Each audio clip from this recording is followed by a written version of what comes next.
Thank you. Thanks to Director, Green Institute of Development Studies and Director, Department of Economics and Statistics, Government of UP, for inviting me for this interactive session. I have a long association with both the Directorate of Economics and Statistics as well as the Green Institute of Development Studies. Although there was some communication gap, only this morning I was told that I have to come.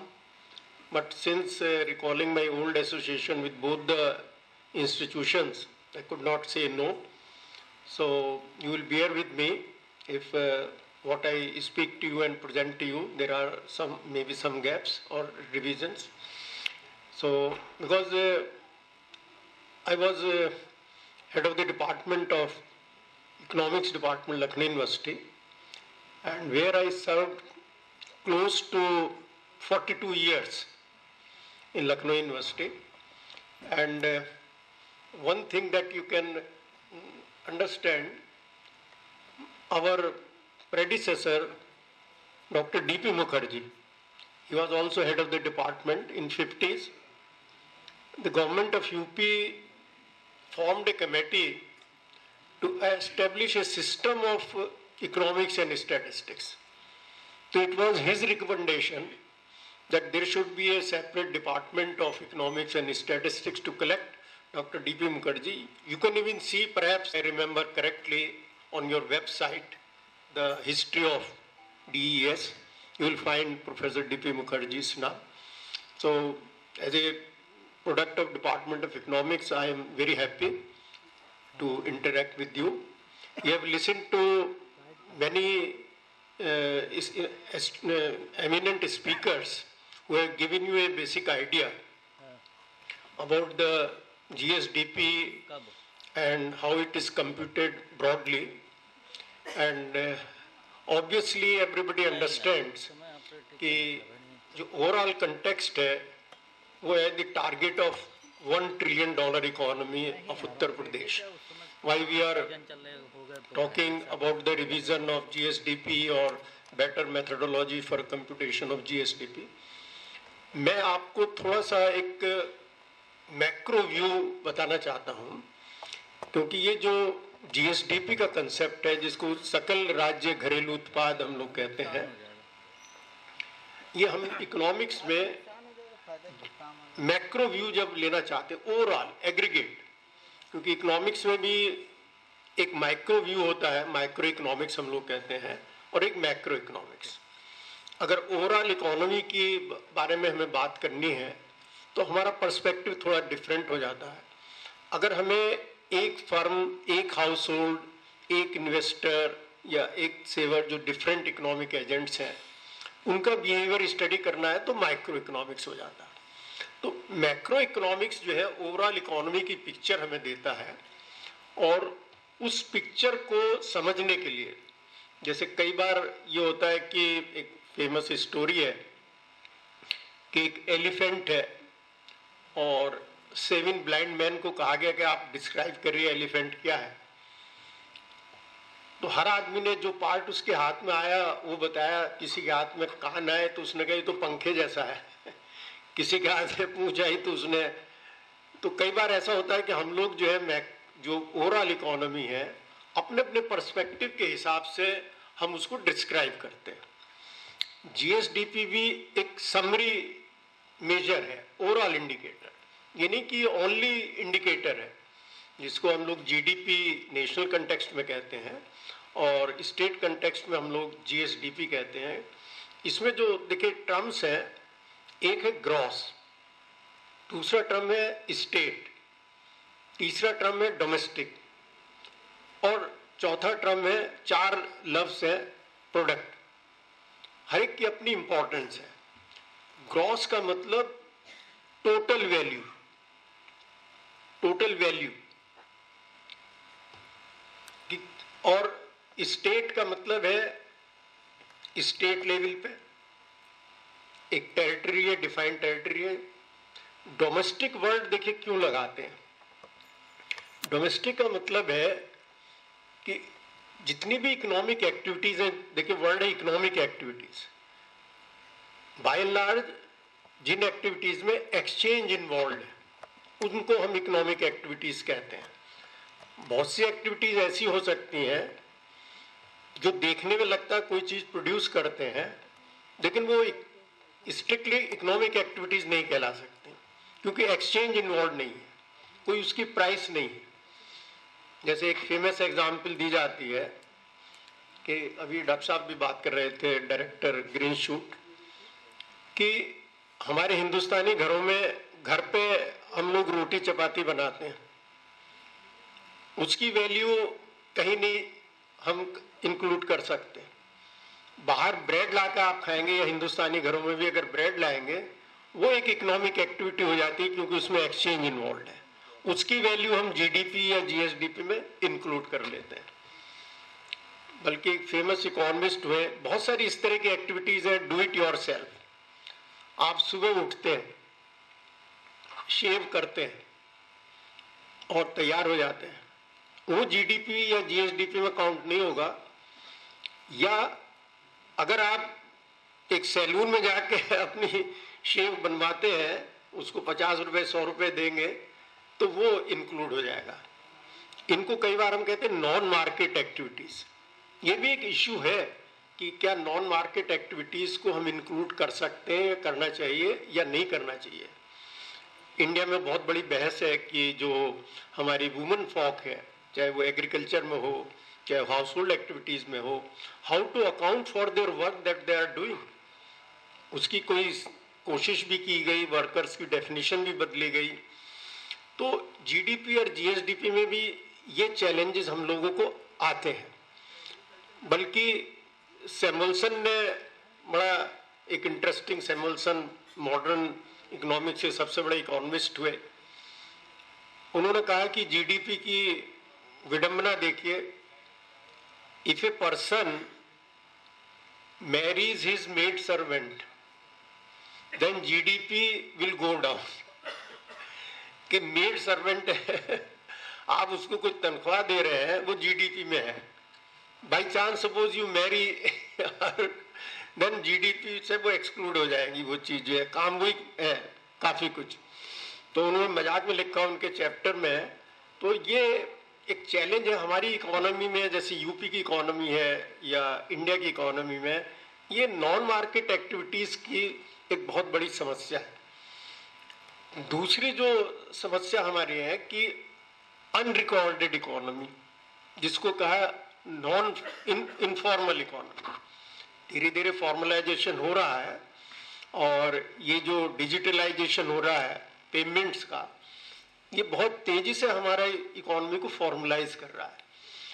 अगर कोई चाहे तो एक रेहड़ी वाला भी अगर Paytm लगाए है और आप पेटीएम से पे कर रहे हैं तो काउंट है, वो डेटा है, इसकी कितनी सेल हुई। अगर कोई ऑर्गेनाइजेशन उसको कलेक्ट करना चाहे, जो डिजिटल पेमेंट से नहीं हो रहे वो फॉर्मलाइज नहीं हो रहे। या गवर्नमेंट ने बहुत सारे पोर्टल बनाए हैं, तो धीरे धीरे हमारी इकोनॉमी फॉर्मलाइज हो रही है।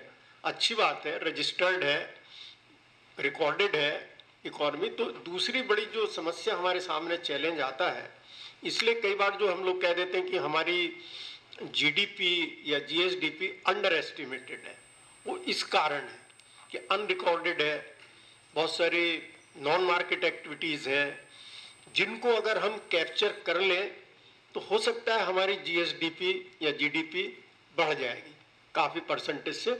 ये एक चैलेंज हम लोगों के सामने आता है। बाकी जो हम लोग कह रहे थे कि स्टेट को ये डिफाइन करता है, तो इसलिए स्टेट वर्ड इसमें डाला गया, उसमें जीडीपी है। अच्छा, डोमेस्टिक का क्या मतलब है? यानी इसमें हम एक्सटर्नल सेक्टर नहीं ले रहे। जो कॉनोटेशन है डोमेस्टिक, जो वर्ड डाला गया कि with in the geographical entity of a country और ए स्टेट, इसलिए वर्ड डोमेस्टिक डाला गया। आई और जीडीपी में क्या डिफरेंस है? तो वही है कि जीडीपी में हम net factor income from abroad जोड़ देते हैं तो वो जीडीपी बन जाता है। नेट फैक्टर इनकम अब्रॉड क्या डॉक्टर साहब बता रहे थे कि जो फॉरेनर्स यहाँ काम कर रहे हैं वहाँ वर्ल्ड नेशनल जीएनपी, यानी it pertains to the production activities being carried out by the nationals of a country, by the nationals of a country, whether they are living within the country or outside the country. तो जो foreigners की income India में है उसको हम हटा देंगे, जो इंडियंस बाहर काम कर रहे हैं उनकी हम जोड़ देंगे, तो वो net factor income from abroad होती है। इंडिया में जो मोटा मोटा ट्रेंड दिखाई देता है कि net factor income from abroad जो है वो नेगेटिव है। तो GDP is larger than GNP, क्योंकि जब हम लिखते हैं ना GDP plus net factor income abroad, तो net factor income from abroad जो है नेगेटिव क्वांटिटी है। आप देखिएगा सीरीज बाय लार्ज, किसी साल हो सकता है ट्रेंड बदल जाए, मोटा मोटा ट्रेंड ये दिखाई देता है। इसीलिए देखिए पहले जीएनपी ज़्यादा पॉपुलर था एज ए मैक्रो इंडिकेटर, हर जगह जीएनपी। ये वर्ल्ड बैंक और जो अमेरिकन वो है इन्फ्लुएंस, उसने कहा नहीं जीडीपी होना चाहिए, तो जीडीपी होने लगा। उसका एक छोटा सा आपको बताएं कि जैसे वो कहते हैं क्योंकि उसमें अमेरिका में जीडीपी काफ़ी हाई होगी, बड़ी दिखाई देगी, हमारे यहाँ भी जीडीपी बड़ी दिखाई देगी, कम जो जीएनपी है वो आपकी ज़्यादा दिखाई देगी, जीडीपी कम दिखाई देगी, कि net factor income from abroad negative हो जाती। तो इसको क्योंकि दोनों का कंटेक्स्ट डिफरेंट है कि जीडीपी का पर्पस अलग है। अगर आप ह्यूमन डेवलपमेंट रिपोर्ट देखेंगे उसमें जीएनआई लिखते हैं, ग्रॉस नेशनल इनकम, और बाकी जो चीज़ों में हम जीडीपी लिखते हैं। अपने यहाँ अगर स्टेट लेवल पर हम आए, बहुत पहले शायद हो सकता हो स्टेट इनकम एज सच नहीं है, पॉपुलरली हम कह देते हैं स्टेट इनकम, पर है कि नेट स्टेट डोमेस्टिक प्रोडक्ट। क्योंकि अगर हम इनकम का कंसेप्ट नेशनल लेवल वाला लें, मैक्रो इकोनॉमिक्स का लें, क्योंकि हमें यह net factor income from abroad मिलेगी ही नहीं। कैसे हम निकाल सकते हैं कि यूपी के कितने लोग यूपी के बाहर काम कर रहे हैं और कितने नॉन यूपीएंस जो है यूपी में काम कर रहे हैं, जो कंट्रीब्यूट कर रहे हैं। तो उसका एक कंपल्शन है डेटा का, इसलिए हम लोगों ने ये बना दिया कि आप जो है नेट स्टेट डोमेस्टिक प्रोडक्ट को ही वर्चुअली स्टेट इनकम मान लेंगे। इसीलिए जब पर कैपिटा इनकम का आप फिगर देखेंगे स्टेट लेवल पे, तो एनएसडीपी को पॉपुलेशन से डिवाइड कर देते हैं, कोई सेपरेट स्टेट इनकम नहीं मिल सकती। और ये चीज़ वर्चुअली मेरे ख्याल से डिस्ट्रिक्ट के लिए भी लागू होती है, डीडीपी के लिए लागू होती है। तो ये एक हमारी कुछ लिमिटेशन भी है। डोमेस्टिक का अर्थ ये हुआ। अब है चौथा वर्ड रह गया प्रोडक्ट, यानी जो इकोनॉमिक एक्टिविटी है, प्रोडक्शन हो रहा है। मॉडर्न इकोनॉमी में प्रोडक्शन टेंजिबल गुड्स का भी होता है और इंटेंजिबल्स का भी होता है, देखनी होती है। वहाँ एनएसडीपी या एनडीपी हम लोग लेते हैं, ग्रॉस में से डेप्रिसिएशन घटा देते हैं, या जिसको कहते हैं consumption of the fixed capital. तो ये जीएसडीपी का मोटा मोटा वो है, स्लाइड में उन्होंने दिखाया भी। तो GSDP gross state domestic product. हमारे मैक्रो इकोनॉमिक्स में कहा जाता है कि जो फाइनल गुड्स एंड सर्विसेज हैं उनकी वैल्यू लेंगे। अच्छा देखिए, वैल्यू वर्ड क्यों इस्तेमाल कर रहे हैं? एक इकोनॉमी में thousands of commodities are being produced.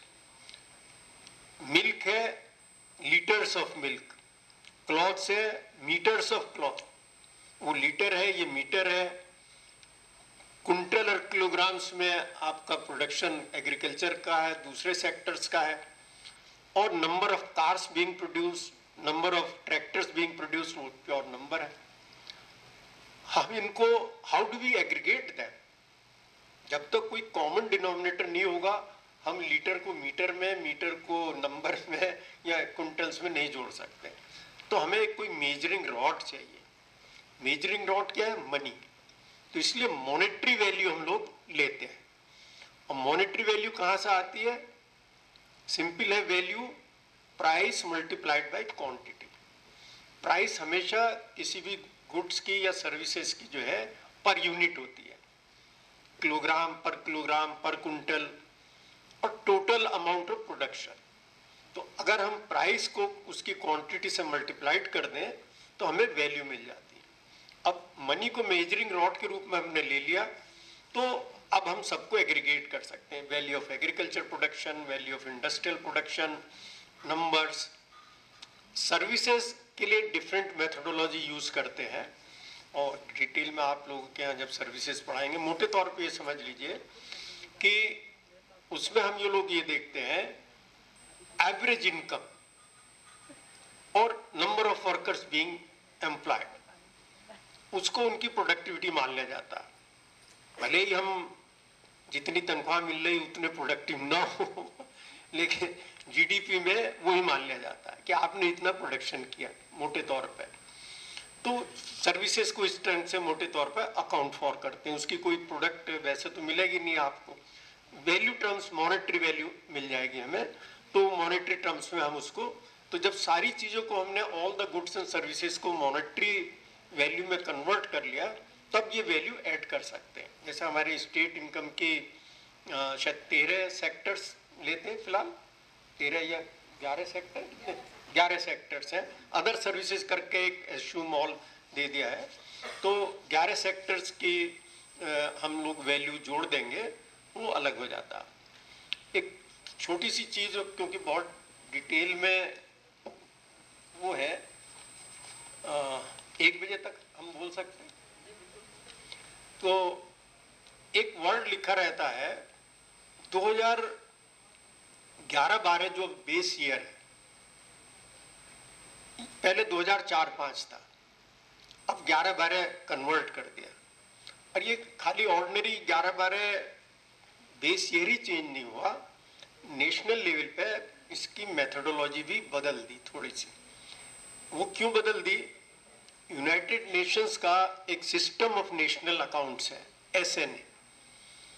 तो ये कहा गया सब कंट्रीज से कि भैया आप एसएनए को अपना लो, जिससे कि कंपैरिजन आसान हो जाए। तो एसएनए की मेथोडोलॉजी को with certain modification national level पे अडॉप्ट किया गया। यूनाइटेड नेशन का सिस्टम ऑफ नेशनल अकाउंट्स, और उसी के एक्सटेंशन में स्टेट लेवल पे इसको किया गया। जैसे डॉक्टर साहब शायद बता रहे थे कि पहले हम लोग फैक्टर कॉस्ट पे निकालते थे कि how much it cost in terms of the factors of production, उसको एक रियल वो माना जाता था इंडिकेटर। अब जो हमारी जीएडीपी या जीएसडीपी कैलकुलेट होती है, वो एट मार्केट प्राइसेस पे होती है, मार्केट प्राइसेस पे। और जैसा कि कई वक्ताओं ने बताया, डायरेक्ट इकोनॉमिक्स एंड स्टैटिस्टिक्स में बताया कि हम जो है टैक्सेस, प्रोडक्ट टैक्सेस को जोड़ देते हैं और प्रोडक्ट सब्सिडीज को घटा देते हैं। लेकिन एक छोटी सी चीज इसमें है, अगर आप पढ़ें डिटेल में, उसको यहाँ शायद कोई और लोग एलोबरेट करेंगे। अभी हम क्या करते हैं, ग्रॉस वैल्यू एडेड निकालते हैं, बल्कि स्टेट लेवल पे उसको कहते हैं GSV, gross state value added, और उसमें प्रोडक्शन टैक्सेस को ऐड करते हैं और सब्सिडी घटाते हैं। थोड़ा सा माइनर डिफरेंस है production taxes and product taxes. हालांकि मुझे लगता है स्टेट लेवल के जो एस्टिमेट आप लोग देते हैं, उसमें प्रोडक्शन टैक्सेस का अलग से कोई फिगर नहीं देते, ना प्रोडक्शन सब्सिडीज नहीं देते। हाँ, वो कुछ एज्यूम कर लिया होगा रेशियो जो है, क्योंकि जो ग्रॉस स्टेट वैल्यू एडेड आई, उसमें हम प्रोडक्शन टैक्सेस को जोड़ते हैं, प्रोडक्शन टैक्सेस, और प्रोडक्शन सब्सिडी को सबट्रैक्ट करते हैं। जो वैल्यू हमें मिलती है उसको कहते हैं gross state value added at basic prices. ये फिगर आप लोग देते हैं प्रोडक्ट टैक्सेस की और प्रोडक्ट सब्सिडी की देते हैं। तो अब हमारे पास ग्रॉस बेसिक प्राइसेस आ गए, उसमें जो प्रोडक्ट टैक्सेस हमने जोड़ दिए और प्रोडक्ट सब्सिडीज घटा दी। जैसे सिलेंडर पर सब्सिडी है तो ये सब्सिडी कम हो जाएगी, हटा दी जाएगी, क्योंकि ये करंट प्रोडक्शन को वो नहीं करती। तो ग्रॉस स्टेट डोमेस्टिक प्रोडक्ट जो है, फिर वो मार्केट प्राइसेस पे आ जाएगी, यानी gross state value added at basic prices plus product taxes minus the product subsidies is what we call gross state domestic product at market prices. ये एक हमारा इंडिकेटर है जिसको हम लोग इस्तेमाल करते हैं जीएसडीपी में. अलग अलग सेक्टर की जो इकोनॉमिक्स में हम लोग पढ़ते हैं, प्रोडक्शन अप्रोच है, इनकम अप्रोच है, एक्सपेंडिचर अप्रोच है. तो नेशनल लेवल पे तो अगर आप जीडीपी का डेटा देखेंगे, चाहे क्वार्टर का देखें चाहे एनुअल देखें, तो उसमें एक्सपेंडिचर अप्रोच के भी फिगर दिए होते हैं. आजकल बल्कि अखबारों में कंट्रोवर्सी भी है कि एक्सपेंडिचर अप्रोच से ये ग्रोथ रेट आ रही है, प्रोडक्शन अप्रोच से ये ग्रोथ रेट आ रही है. एक्सपेंडिचर का मतलब है मैक्रो लेवल पे कि जितना कंज्यूमर कंजम्पशन एक्सपेंडिचर कर रहे हैं, जितना गवर्नमेंट एक्सपेंडिचर है, जितना प्राइवेट इन्वेस्टमेंट है, जितना गवर्नमेंट इन्वेस्टमेंट है, यानी कंजम्पशन प्लस इन्वेस्टमेंट जिसमें गवर्नमेंट के और प्राइवेट दोनों के कंजम्पशन एंड इन्वेस्टमेंट है, या गवर्नमेंट का आप अलग कर लीजिए, जी कर लीजिए, और net export imports X minus M, X exports minus ये प्रोडक्शन अप्रोच है, यानी सप्लाई साइड अप्रोच है कि हमारी टोटल सप्लाई कितनी है और उसका यूज कहाँ कहाँ पर कर रहे हैं. भाई जो आप प्रोड्यूस कर रहे हैं या तो आप उसको कंज्यूम कर लेंगे, गवर्नमेंट करे या इंडिविजुअल हाउस होल्ड्स करें, जो बच गया उसको आप इन्वेस्ट कर सकते हैं या स्टॉक में रख सकते हैं, और इन्वेस्ट आपने कर दिया कुछ चीज़ों का, और बाकी आपके उससे बच गया तो एक्सपोर्ट या इंपोर्ट कर दिया. लेकिन स्टेट लेवल पर जहाँ तक मुझे मालूम है पब्लिक डोमेन में इस अप्रोच की फिगर्स नहीं मिलती जो एक्सपेंडिचर अप्रोच है.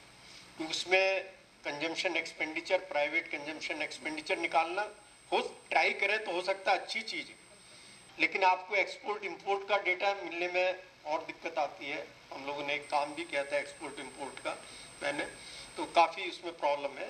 तो आपके यहाँ जो हमें मिलती है अप्रोच, वो जिसको कहते हैं प्रोडक्शन अप्रोच ही से आप जीएसडीपी कैलकुलेट करते हैं. लिमिटेशन है, हाँ अगर कोशिश की जाए तो वो बना सकते हैं. तो ये प्रोडक्शन इनकम अप्रोच भी सेंट्रल लेवल पे मिलती है नेशनल अकाउंट्स में, स्टेट लेवल पे मेरे ख्याल से नहीं मिलती. उसमें क्या है कि इनकम किसकी होगी, फैक्टर्स ऑफ प्रोडक्शन, यानी जो सर्विसेज और गुड्स के प्रोडक्शन में सब लोग लगे हैं, वर्कर्स हैं, ऑफिसर्स हैं, एम्प्लॉइज हैं, white collar, blue collar, skilled, unskilled. तो सैलरीज, वेजेस एंड सैलरीज, इसको कई बार नेशनल इनकम के टर्म्स में कह देते हैं कंपनसेशन ऑफ एम्प्लॉइज, कि एक फैक्टर लेबर हुआ मोटे तौर पे इकोनॉमिक्स के हिसाब से. तो लेबर को क्या मिल रहा है, उसका रिवॉर्ड क्या है, उसको हमने जोड़ दिया. दूसरा क्या है, कैपिटल है, उसका रिवॉर्ड हम मानते हैं इंटरेस्ट.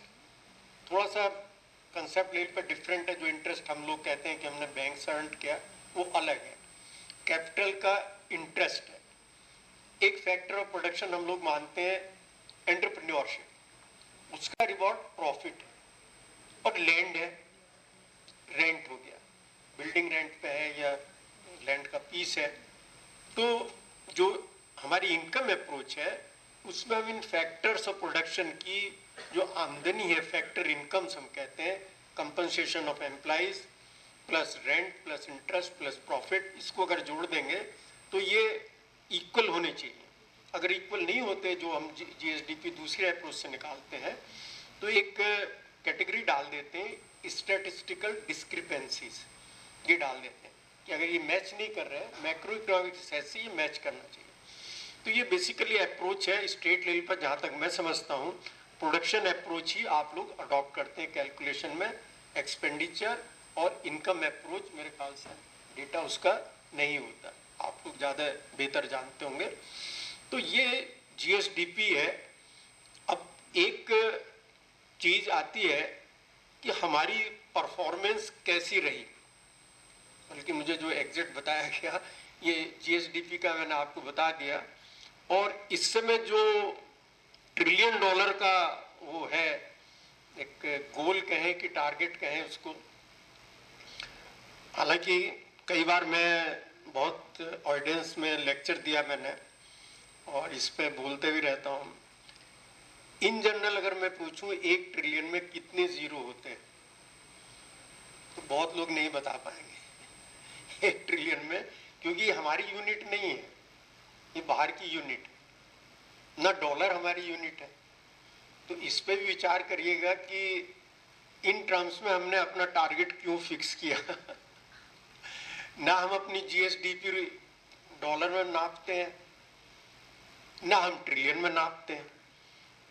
भाई करोड़ हो जाए, 10 करोड़ हो जाए, अरब हो जाए, खरब हो जाए, 10 खरब हो जाए, और आगे चलेंगे। बचपन में पढ़ते थे नील, 10 नील, शंख, महाशंख, पदम, 10 पदम, ये होते। महाशंख शायद सबसे बड़ी यूनिट, तो हमारे यूनिट है अगर कोई चाहे तो। उन्हीं के प्रॉब्लम है, वो ट्रिलियन के आगे शायद नहीं बढ़ते कॉमनली, जिलियन वगैरह थ्योरेटिकल है।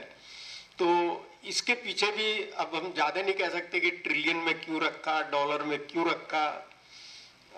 जो थोड़ी सी हिस्ट्री मुझे मालूम है कि 2018 में यह इन्वेस्टर समिट हुई थी।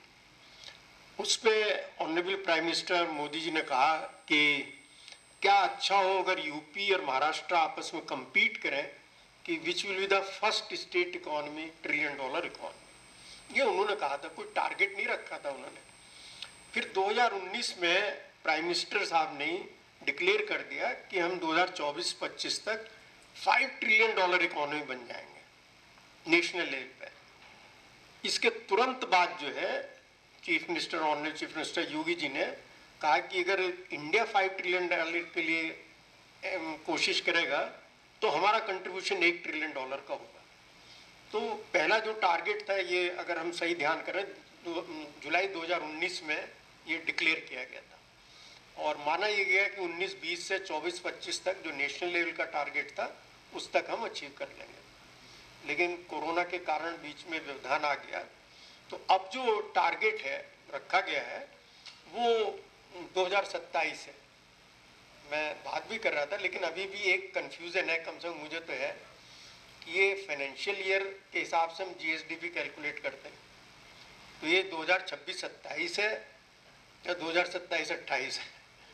क्योंकि जो वो निकला आपका डॉक्यूमेंट, उसमें तो खाली लिखा है 2022 to 2027। अब टेक्निकली तो फाइनेंशियल ईयर 2022 और फाइनेंशियल ईयर 2027 कॉमनली, तो 2022 आप लेंगे, 22-23 चल रहा, निकल गया, तो 26-27 है, तो 5 साल तो नहीं होते, 4 ही साल होते हैं और 27 गवर्नमेंट के है, 27-28 है। हो जाएगा तो 26-27 हो जाएगा, नहीं होगा नहीं, गवर्नमेंट की भी अनाउंसमेंट कई बार मैंने देखे, कई बार वो कहते हैं कि अगले 4 साल में हम हो जाएंगे, अगले 5 साल में हो जाएंगे। अब हाँ नहीं, हम लोग देखिए एकेडमिशियन है, हम लोग तो आउटसाइडर है और बहुत सारी चीज़ ऑब्जेक्टिवली देखते हैं। तो ये क्लैरिटी होनी चाहिए कि 27-28 मान सकते हैं कि 26-27 भी एक टेक्निकली ले सकते हैं, क्योंकि दोनों से अलग अलग आंकड़े आएंगे जो लगेंगे ये। क्योंकि हमारा गोल क्या है, देखिए एक गोल थोड़ा सा जनरल टर्म्स में होता है कि we want to be a socialistic pattern of society, ये गोल है। लेकिन हम कह दें कि बाई 2027 मेरी इकोनॉमी का साइज ये हो जाएगा, ये टारगेट हुआ। देखिए एज ए गोल, मैं कई बार कहा भी, ये एस्पायरेशनल गोल बहुत अच्छा है, $1 ट्रिलियन इकोनॉमी, कि we aspire to be $1 trillion economy. Motivational है कि हमारी गवर्नमेंट पूरी डेवलपमेंट में अपना एफर्ट लगा दे, डेवलपमेंट को फोकस करे कि हमारी इकोनॉमी का साइज बड़ा हो जाए। तो एज एन एस्पायरेशनल गोल ये बहुत अच्छा है। आपकी जीएसडीपी तो हम रुपीस में मेजर कर रहे हैं, अब रुपी को हम कन्वर्ट करें डॉलर में तो फिगर बदल जाएगी। $1 आज 83 रुपए का है, तो हमें देखना पड़ेगा हमारी जीएसडीपी 22-23 में गवर्नमेंट के आंकड़ों के हिसाब से 22.57 लाख करोड़ है, 22.57 लाख करोड़, जो मैं जानता हूँ यही फिगर है, ऑफिशियल है, 22.57 लाख करोड़। अगर इसको डॉलर में कन्वर्ट करना चाहें तो डॉलर में कैसे कन्वर्ट करेंगे? 1 रुपया 83 मान लीजिए, 83 के आसपास घूम रहा है, 83 से आप इसको डिवाइड कर दीजिए तो आपको वैल्यू मिल जाएगी इसकी। लेकिन ये फिगर 22-23 की है और डॉलर वैल्यू जो हम बता रहे हैं ये आपकी जो है 23-24 में चल रही फाइनेंशियल ईयर, तो थोड़ा सा डिस्टॉर्शन आएगा। आप फिर लें कि 22-23 में क्या था डॉलर वैल्यू, तो मैंने थोड़ा सा कैलकुलेशन किया था, मोटे तौर पर आप ये समझ लीजिए 22.57 लाख करोड़ अगर हमारी GSDP नापते हैं, जिसको डायरेक्टरेट ऑफ इकोनॉमिक स्टैटिस्टिक्स ने कहा ये रिवाइज्ड एडवांस एस्टिमेट है, यानी फाइनल फिगर नहीं है, ये रिवाइज्ड एडवांस एस्टिमेट।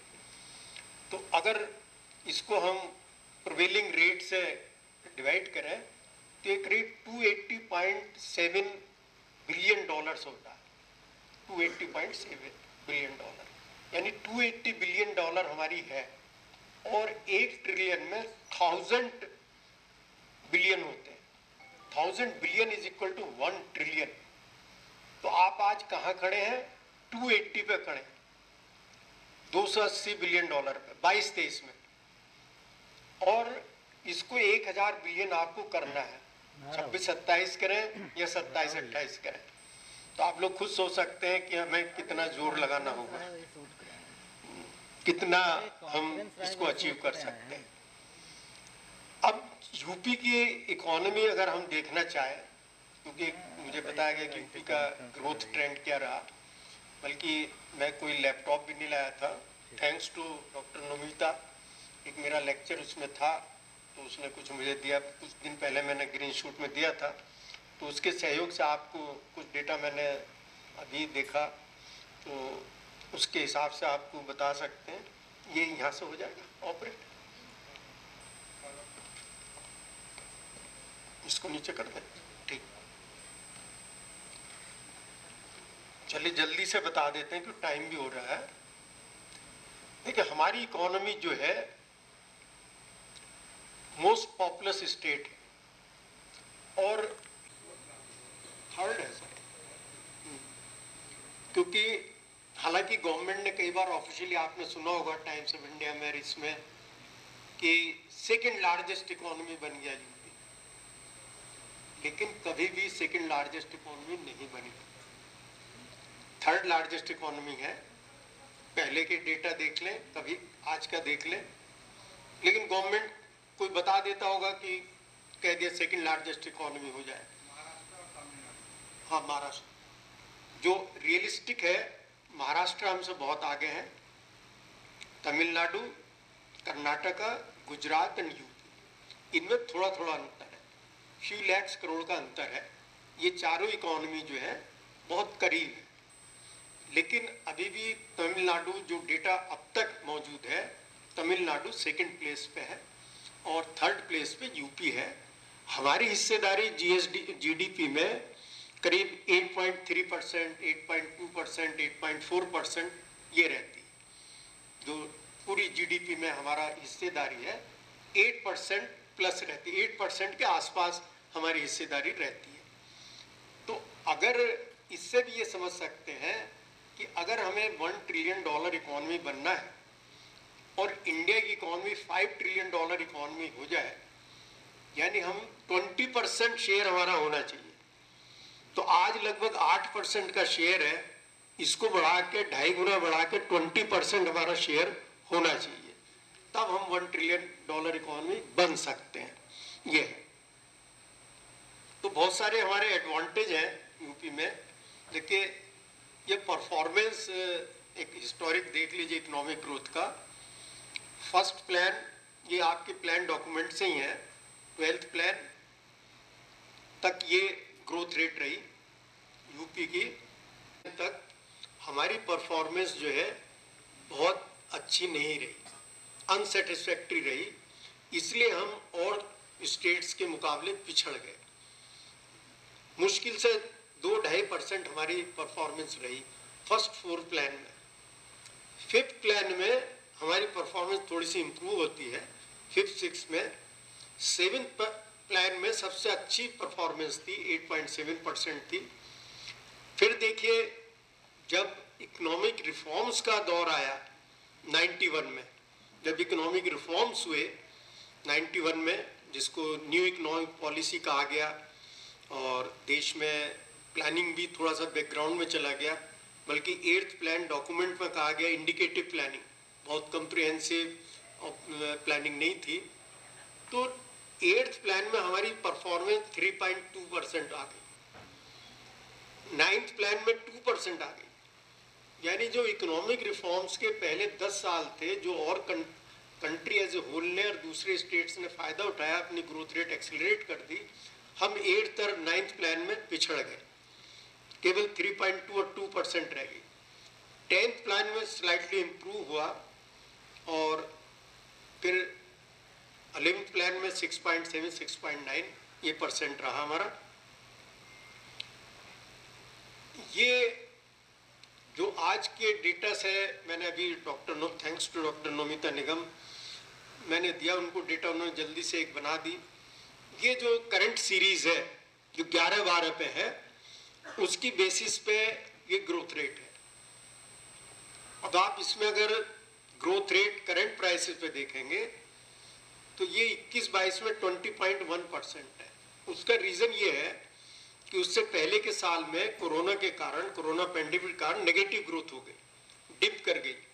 तो पहले तो आपको जीरो पाना पड़ेगा, तब ग्रोथ करनी पड़ेगी। तो इसमें थोड़ी सी स्टैटिस्टिकल वो है, प्रॉब्लम है। ये लो बेस पे आप कोई चीज़ कैलकुलेट कर रहे हैं तो वो हाई दिखाई दे रही है 20%, क्यों इसमें से अगर 3% हटा दें, जीरो तक आने में 3.2 थी, अगर जीरो होती या कुछ पॉजिटिव होती तो आपकी ग्रोथ रेट इतनी दिखाई नहीं देती। जो भी ये डेटा आपका ये है 14.33। अब देखिए दूसरा जो कॉलम है वो है कांस्टेंट प्राइसेस पे। अब कांस्टेंट प्राइसेस पे क्यों लेते हैं? एक जिसको हम कहते हैं nominal GSDP at current prices, उसको एक वर्ड नॉमिनल। उसमें क्या है, मैंने आपको बताया वैल्यू क्या होती है, प्राइस इनटू क्वांटिटी। आप अगर एज्यूम कर लें कि प्राइस बढ़ जाए और क्वांटिटी कांस्टेंट रहे, तब भी वैल्यू बढ़ जाएगी। आपका गेहूं आपने पैदा किया, 1 ही कुंटल रहा, लेकिन दाम उसके बढ़ गए तो वैल्यू बढ़ गई, तो आप कहेंगे जीएसडीपी तो बढ़ गई, लेकिन रियल टर्म्स हो तो नहीं बढ़ी। कम भी हो के भी अगर प्राइस राइज क्वांटिटी कम होने से ज़्यादा है तब भी वैल्यू बढ़ जाएगी और क्वांटिटी कहीं कम हो जाएगी। तो इसलिए हम लोग गणना करते हैं कि भाई ये जो इन्फ्लेशन का आर्टिफिशियल इफेक्ट है, इसको दूर करके देखें कि रियलिटी में क्या है। इसलिए इसको कहते हैं रियल जीएसडीपी, और उसकी ग्रोथ रेट को जब कैलकुलेट करेंगे तो कहेंगे एट कांस्टेंट प्राइसेस। मोटे तौर पे समझ लीजिए कि बेस ईयर 11-12 का है, कि अगर 11-12 की ही प्राइसेस रहे आज भी हर साल, तो हमारी ग्रोथ रेट कितनी होगी। हम लोग इसको इम्पोर्टेंस इसलिए देते हैं कि हमें रियल ग्रोथ रेट बताती है, इन्फ्लेशन का जो आर्टिफिशियल अफेक्ट आता है उसको हटा देते हैं। लेकिन यहाँ क्योंकि कंटेक्स्ट में आप समझ लीजिए कि जो ये $1 ट्रिलियन इकोनॉमी का वो है टारगेट है, ये करंट प्राइसेस पे है, ये कांस्टेंट प्राइसेस पे नहीं है। उसकी 2-3 चीज़ जो मोटी मोटी समझने की बात है। तो करंट कांस्टेंट प्राइसेस पर आप देखिए इस साल बहुत हाई ग्रोथ दिखा रखी 8.3%, जबकि 22-23 में नेशनल लेवल की ग्रोथ जो है 7.8% है। लेकिन ये रिवाइज्ड एडवांस एस्टिमेट है, हो सकता बदल भी जाए। जहां वो देखिए 20% था, इसमें 10% आ रहा। आप देखिए इन्फ्लेशन का कितना अफेक्ट है, 14.33 और 8.3, दोनों में जो डिफरेंस है ये because of the inflation. National level पे और स्टेट लेवल पे जब हम कैलकुलेट करते हैं तो आप कहेंगे साहब हर चीज़, बहुत सारी चीज़ हैं जो 11-12 में थी नहीं, उनकी प्राइस कहाँ से लाएं। 2022-23 में नई चीज आ गई, नई वैरायटी आ गई। तो करते क्या है, एक जीडीपी डिफ्लेटर होता है।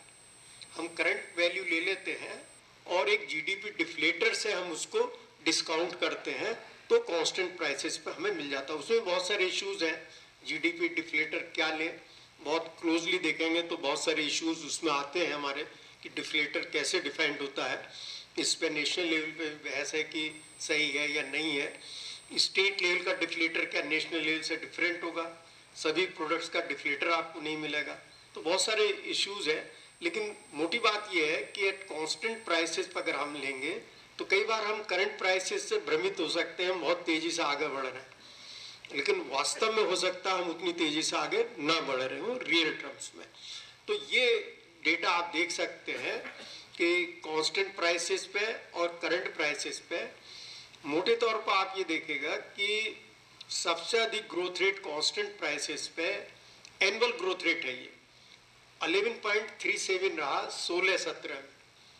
यानी क्या दिखाता है कि अभी हमारी ग्रोथ रेट जो है, देखिए अगर इस साल को छोड़ दें 8.3 को, तो 16-17 के बाद भी हम 5% के नीचे हैं। आप देखिए 17-18 में 4.44 है, 18-19 में 4.3 है, 19-20 में माइनस में चले गए, 11-20 में क्योंकि बेस ईयर डिप कर गई थी, एक स्टैटिस्टिकल वो है, लो बेस ईयर है, उसमें 10% हो गई, 8.3 हो गई। तो ये हमें दिखाता है कि अभी हमें बहुत कुछ एक्सीलरेट अपनी ग्रोथ रेट में करना है। अगर हम ये चाहते हैं कि $1 ट्रिलियन इकोनॉमी बन जाए, हमें 1000 बिलियन अचीव करना है, तो हमारी ग्रोथ रेट करंट प्राइसेस पे डॉलर टर्म्स में 37.47% होनी चाहिए।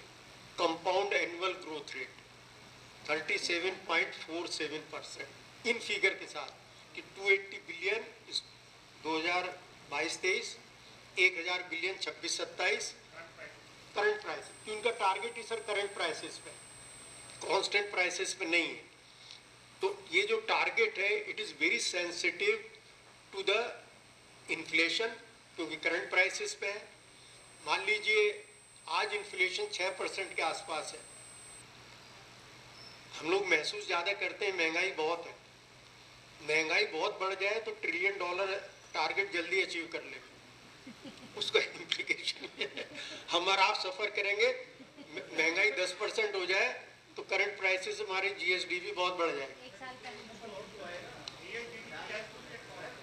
हाँ, तो वो उसमें टारगेट नहीं है ना सर, ये टारगेट उसमें नहीं है।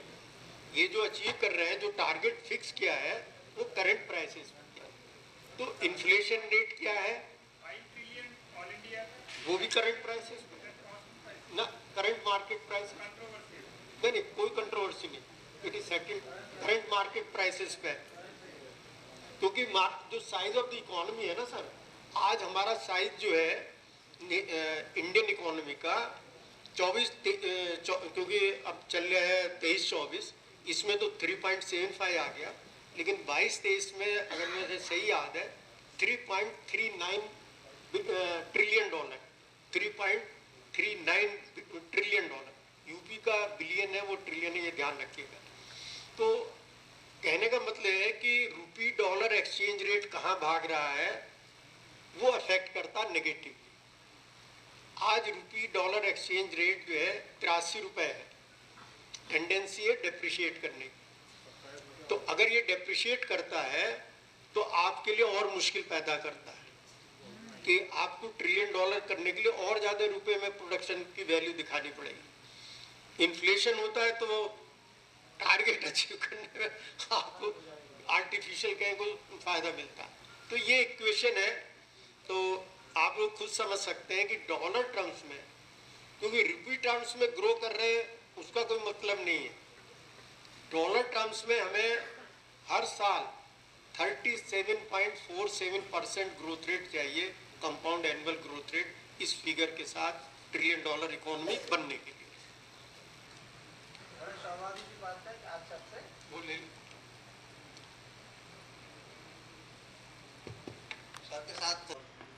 जाने से पहले नहीं, आपको ज्वाइंट डायरेक्टर मैंने ही बनाया था जी, और वहाँ जाने से पहले एक बड़ा काम किए थे हम लोग, जो सर इंडिकेट कर रहे थे कि कंज्यूमर प्राइस इंडेक्स का बेस ईयर 70-71 से 2004-05 पे थे। ये आपके डायरेक्टरेट के साथ किया था काम। So that was one of those things. हाँ। लेकिन सर ये पूछ रहे थे कि अगर हम इनकम एंड एक्सपेंडिचर अप्रोच से जो प्राइवेट फिक्स कंजम्पशन निकाल के and then savings and other factors include करके स्टेट इनकम बनाना सोचे, तो would that be more robust and easier to do it? Because consumption के सर्वे से आप कंजम्पशन एस्टिमेट करते हैं। डाइवर्जेंस का इशू जो 90s के बाद आना शुरू हुआ तो हम देखें, otherwise they were neck in hand before. तो क्या छूट रहा होता है, कैसे हम रिवाइज करें, because that's more robust and statistically sound to really estimate than going by each product and then calculating the production values. Because welfare तो हमें ultimately उसी के थ्रू मिल रहा है जो कंज्यूम कर रहे हैं। तो देखिए, ये जैसे अप्रोच बताया डॉक्टर चौहान कह रहे हैं, डॉक्टर चौहान, मैं हेड था तो वह हमारा सेंटर हेड वगैरह कुछ उनके साथ कई काम भी किए, सर्वे भी किया। तो ये पॉपुलेशन में और दूसरे उनकी बहुत अच्छी एक्सपर्टीज़ है। उन्होंने सही कहा कि एक अप्रोच हमारी ये भी है एक्सपेंडिचर अप्रोच, कि हम कंजम्पशन, प्रॉब्लम है कंजम्पशन और गवर्नमेंट एक्सपेंडिचर का डेटा आपको मिल जाएगा आसानी से।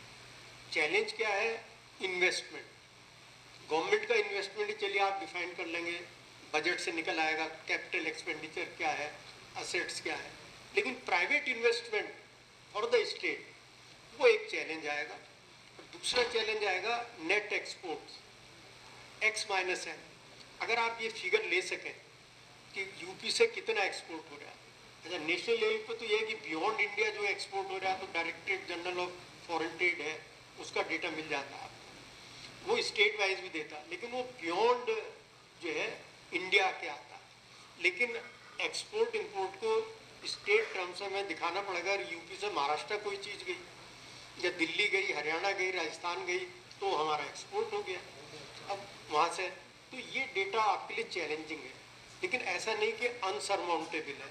मैं तो चाहूँगा कि आप कोशिश करें, क्योंकि ग्रीन शूट के कोलैबोरेशन में ही मैं कंसल्टेंट था, एक स्टडी हम लोगों की थी, export and import of all products of Uttarakhand. बड़ा चैलेंजिंग डेटा था। तो ये जो आजकल कुछ डेटा आप कैप्चर कर सकते हैं, जो वैट लगता है, ट्रेड टैक्स वाले वो तो रहे नहीं, अब जो बैरियर होते थे, लेकिन वैट कलेक्ट जो होता है, ई वे बिल जो बनते हैं, कुछ हद तक उससे आप कैप्चर कर सकते हैं। तो अगर उसको कैप्चर करके आप बनाना चाहें, वो एक तो प्रोडक्शन अप्रोच पे रीचेक हो जाएगा, दूसरे नेशनल लेवल पर हम लोग ये इकोनॉमिक एनालिसिस करते हैं कि भाई जो ये जीडीपी का हमारा ट्रेंड आ रहा है, इसमें कंजम्पशन का क्या रोल है, यानी डिमांड को बताता है कि डिमांड हमारी स्लैक है या बढ़ रही है, कंजम्पशन किस रेट से बढ़ रहा है, इन्वेस्टमेंट किस रेट से बढ़ रहा है। तो ये देखते हैं कि फ्यूचर में क्या होगा। खाली एग्रीगेट ही नहीं है, वैल्यू नहीं निकाल रहे, प्रोडक्शन में तो खाली वैल्यू है, हमें उनके पीछे की जो इकोनॉमिक टेंडेंसीज हैं वो एक्सपेंडिचर अप्रोच से पता चल जाते हैं। तो अगर स्टेट इसके लिए ट्राई करता है, CSO से कोलैबोरेट कर सकते हैं, तो that will be very good.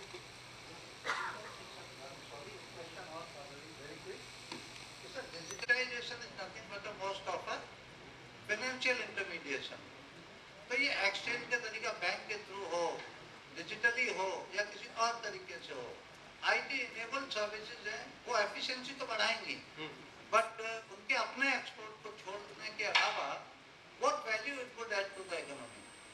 नहीं, डिजिटल की देखिए वैल्यू, जैसे सर्विसेज है, आप फाइनेंशियल सर्विसेज है, अभी आप बैंकिंग की सर्विसेज लेते नहीं, इसके उनकी इनकम से मल्टीप्लाइड करते हैं।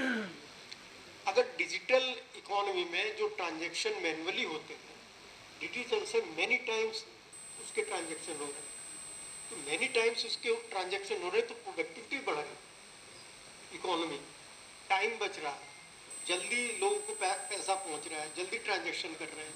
तो डिजिटल इकोनॉमी का जो साइज बताते हैं उसका मतलब कि कितने ट्रांजैक्शन, खाली पेमेंट ही नहीं है डिजिटल इकोनॉमी। डिजिटल इकोनॉमी ये भी है, जैसे आप ईमेल भेज रहे हैं, आप जाते लेटर लिखते हो तुरंत ही पहुंच गए, आपको रिस्पॉन्ड मिल गया। तो ये वैल्यू एडिशन है, इसको कैप्चर करने की जरूरत है कि हम कितनी, हमारी एफिशिएंसी एनहांस हो रही है।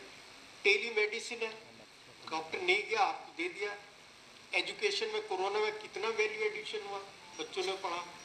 अच्छा, साइड में अगर इसका इफेक्ट देखें डिजिटल इकोनॉमी का, डिजिटल इकोनॉमी बढ़ रही तो tablet, computer, laptop, mobile, smartphone, इनकी बिक्री बढ़ रही, उसको जो है पुश कर रहा है। तो वो तो कंप्लीट चीज आप करें।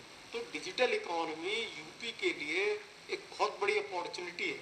जैसे डेटा सेंटर बन रहे हैं, तो डेटा सेंटर बन रहे हैं तो वैल्यू ऐड कर रहे हैं ना, तो उसको हमारी स्टेट इनकम में आप कैप्चर करेंगे तो स्टेट इनकम आपकी बढ़ेगी। इसमें एक क्वेश्चन था प्रोफेसर साहब, ये चीफ सेक्रेटरी साहब की बैठकों में गया है, वहाँ आता है चीफ सेक्रेटरी साहब भी कहते हैं कि कोई ऐसा डेटा तो नहीं है जो कैप्चर होने से छूट रहा हो यूपी का, यानी कि जैसे 280 बिलियन डॉलर हमारी इकोनॉमी है और इस इकोनॉमी की कैलकुलेशन में कोई डेटा कैप्चर होने से मिस हो रहा हो। उन्होंने ये भी कहा था यूपी गवर्नमेंट लाइसेंस बनाए मॉस्पीसी, तो हर सेक्टर के अलग अलग हैं, बहुत सारा डेटा कैप्चर नहीं कर पा रहे हैं। जैसे एग्रीकल्चर में है, अपने बैकयार्ड में ही वो कर रहा है। जैसे फार्मर्स का तो जो सेल्फ कंजम्पशन होता है वो तो कैप्चर हो जाता है, इम्प्यूटेड वैल्यू ले लेते हैं, लेकिन बहुत सारी इकोनॉमिक एक्टिविटीज सर्वे में ही नहीं आ पाते। तो बहुत सारा डेटा है यूपी जैसी इकोनॉमी में, वो जैसे इंडस्ट्री है उसमें स्मॉल स्केल है, आपकी कॉटेज इंडस्ट्रीज है, हो सकता है उनका डेटा ना आ रहा, क्योंकि कभी गवर्नमेंट ने कोई सर्वे किया वही रेशियो चल रहा है कि इनकी इतनी इनकम होगी। नया सर्वे तो होता नहीं, खाली नए सर्वे में पता चल जाता कितने लोग लगे हैं और उससे एक रेशियो से मल्टीप्लाइड कर देते हैं, एक्चुअली वो नहीं होता। तो डेटा तो बहुत सारा ऐसा है, और चाहे वो हॉर्टिकल्चर हो, चाहे एग्रीकल्चर हो, एनिमल हस्बेंड्री हो, जैसे इंडिविजुअल ने कोई पशु पाल रखा है, कमर्शियल डेयरी का कैप्चर हो जाएगा, इंडिविजुअल का नहीं होगा। अगर वो सेल्फ कंज्यूम कर रहा है तो बिल्कुल ही नहीं होगा। कोई सेल करे, कोई सर्वे में उससे पूछे तो कैप्चर होगा। तो इस तरह का बहुत सारा डेटा है जो कैप्चर नहीं होता। तो उसके लिए डेटा गैप्स हैं। वो दो तरीके हैं कि एक्सपर्ट्स बैठ के ये देखें कि नेशनल लेवल पे या अदर स्टेट्स में कौन सा डेटा कैप्चर हो रहा है और हमारे यहाँ नहीं कैप्चर हो रहा है, उसकी क्या methodology, how they have done it, how UP can do it, इसका एक एनालिसिस करके। या जैसे ग्रीन शूट है, अभी हम लोग एक टेक्निकल एडवाइजरी कमेटी की मीटिंग थी हॉर्टिकल्चर में, डॉक्टर नोमिता और डॉक्टर कविता कर रहे हैं, तो उसमें ये एक पॉइंट है टर्म्स ऑफ रेफरेंस में कि जीएसडीपी में गैप कहाँ पर है। तो रिमोट सेंसिंग से कोशिश करेंगे, इंडिविजुअल सर्वे से कोशिश करेंगे, और होपफुली डायरेक्टरेट को ये बताने की पोजीशन में होंगे कि हम अगर जीडीपी में, जीएसडीपी में हॉर्टिकल्चर का इतना इस मेथोडोलॉजी से आप कर सकते हैं। तो ये करनी है, अगर कोई हम रास्ता निकाल सके।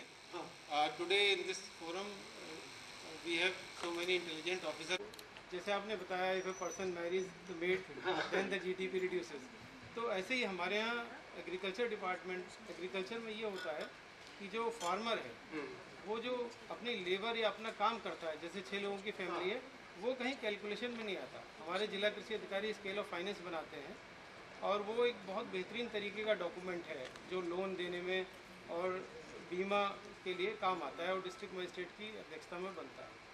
तो उसमें लेबर का पार्ट जो फार्मर का है तो वो कहीं इंक्लूड नहीं होता। Are we missing something? तो ये नहीं, देखिए वो कॉस्ट का फैक्टर है, और कंसेप्ट लेवल पे कोई भी हम लोग सर्वे करते हैं A2 कॉस्ट से, है ना, पेड आउट कैश जो फ्रॉम द पॉकेट एक्सपेंसेस है, उसमें अगर प्लस फैमिली लेबर तो इंप्यूट करते हैं A2 प्लस FL। गवर्नमेंट जो MSP दे रही है, कहती 50% हमने ज़्यादा दे दिया, तो गवर्नमेंट का क्लेम है, सेंट्रल गवर्नमेंट का, कि इसमें A2 paid out cost plus family labour है। क्या नहीं है, जिसको कहते हैं C2 कॉस्ट। C2 में जो है कैपिटल का डिप्रिसिएशन, जो रेंट का इम्प्यूटेड रेंट होता, लैंड होता, वो कंप्यूटेड नहीं है। जो स्वामीनाथन ने कहा था, जो कुछ लोग इंटरप्रेट करते हैं कि फार्मर्स की कॉस्ट आप C2 लगाइए, आप इंटरेस्ट का लॉस है, उसकी कैपिटल पे इंटरेस्ट देखिए, उसका रेंट की इम्प्यूट वैल्यू करके, तो तब 50% करिए। तो फैमिली लेबर तो ऑफिशियल उसमें सर्वे में आपके यहाँ नहीं करते होंगे, लेकिन जो बाकी सर्वे करते हैं उसमें FL लिया जाता है। वो थोड़ा ड्रॉबैक हो सकता है कि फैमिली लेबर की कॉस्ट हम उतना लगाएं क्या जितना बाहर के लेबर को देते हैं, या मनरेगा वाली कॉस्ट लगाएं। देखिए फैमिली लेबर आप वो 400 रुपये से ऊपर भी मिल सकता है वो लेबर, उसको हार्वेस्टिंग टाइम्स में 500 में भी मिल सकता है। मनरेगा की कॉस्ट उस पर एक फिगर कहीं से आपको लेनी पड़ेगी जो इम्प्यूटेड वैल्यू लगा सके कि कितने आवर्स इसने अपने उसमें लगाए, वो सर्वे बेस्ड ही हो सकता है। प्राइवेट सेक्टर की तरफ से 40 लाख करोड़ रुपए का निवेश प्रस्ताव आया है। ये प्राइवेट सेक्टर की तरफ से 40 लाख करोड़ रुपए का निवेश प्रस्ताव आया है, यह इन्वेस्ट यूपी का डेटा बताया है। मेरा ये क्वेश्चन है कि यदि इसका 2/3 इन्वेस्ट हो जाए, कितना अगर ये सब अगर हो जाए इन्वेस्ट 2/3, तो इसका जो है वर्ल्ड नीति पर क्या प्रभाव पड़ेगा? देखिए तो उसमें जो गवर्नमेंट ने फिगर दी वो अगर हमें सही याद है 4.28 लाख करोड़ दिया, तो कई बार फिगर्स में आता है। इसमें आपने कहा कि इन्वेस्टर समिट में 40 लाख करोड़ दी बताया है, कहीं इसको आज ही अखबार में कहीं था 37 भी कह रहे हैं, 36 भी कह रहे हैं, खैर कोई भी फिगर हो, 34 से 36 से लेकर 40 तक की फिगर मान लीजिए। तो पहली बात तो ये है कि आपने कहा कि 2/3 आ जाए, क्योंकि देखिए इन्वेस्टमेंट में एक होता है जेस्टेशन पीरियड। जेस्टेशन पीरियड का मतलब है कि ये प्रस्ताव दिया, उनको लैंड अलॉट हुई, उन्होंने कोई कारखाना लगाया, जब वो आउटपुट देने लगेगा तब हमारी GSDP उसको कैप्चर करेगी। तो ये कितने टाइम में होगा, खाली ये नहीं कि उसको लैंड दे दिया और आपका वो आपने अकाउंट कर लिया GSDP में। जब आउटपुट फ्लो उससे शुरू हो जाएगा, क्योंकि हमारी GSDP की डेफिनेशन है फाइनल गुड्स एंड सर्विसेज, जो फाइनली गुड्स एंड सर्विसेज आते हैं, तो किसी प्रोजेक्ट में 2 साल लग सकते हैं, किसी में 3 साल सकते हैं। जैसे सड़क बन रही है, अब सड़क एक्सप्रेसवे बन गया, अब इसकी वैल्यू कैसे निकालें, तो कितना ट्रैफिक मूवमेंट बढ़ा गुड्स का, इसको आप सर्वे करके निकालेंगे। 2 साल में सड़क बनेगी, 3 साल में बनेगा, पूरी ट्रैफिक यूज होना, फुल कैपेसिटी यूज कब शुरू हो जाएगा, तो तब GSDP में उसका आएगा। तो केवल ये है कि हम कहते हैं 2/3 हमारा आ गया तो एकदम से GSDP बढ़ जाएगी, वो डिफरेंट करेगा types of investment, structure of investment.